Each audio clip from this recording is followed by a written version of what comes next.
So ito na guys, nag-resign na ang Executive Secretary ni BBM na si Lucas Bersamin at yung DBM Secretary si Amina Pangandaman. Ito, Auntie Claire, pasok. Sabihin mo nga, ikaw nga magsabi niya, Auntie Claire. President Marcos accepts resignation of Executive Secretary Lucas P. Bersamin and Budget Secretary Amina Pangandaman. At alam nyo ba kung ano yung dahilan bakit sila nag-resign?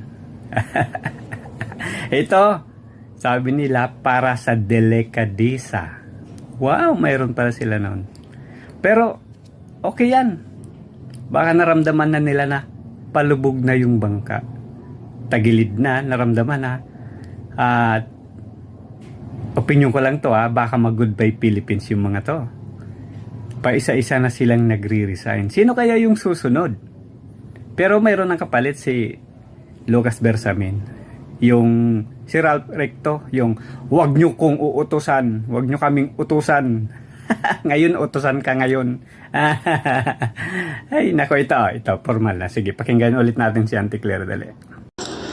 President Ferdinand R. Marcos Jr. has formally accepted the resignations of Executive Secretary Lucas P. Bersamin and Department of Budget and Management Secretary Amina Pangandaman. Both officials respectfully offered and tendered their resignations out of delicadeza after their departments were mentioned in allegations related to the flood control anomaly currently under investigation, and in recognition of the responsibility to allow the administration to address the matter appropriately. O, di ba?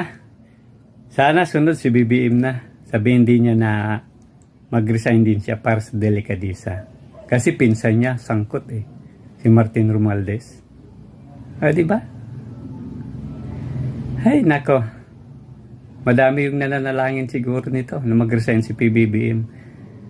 Ako na lang, ipanalangin ko na lang. Sana maging granted yung panalangin ninyo.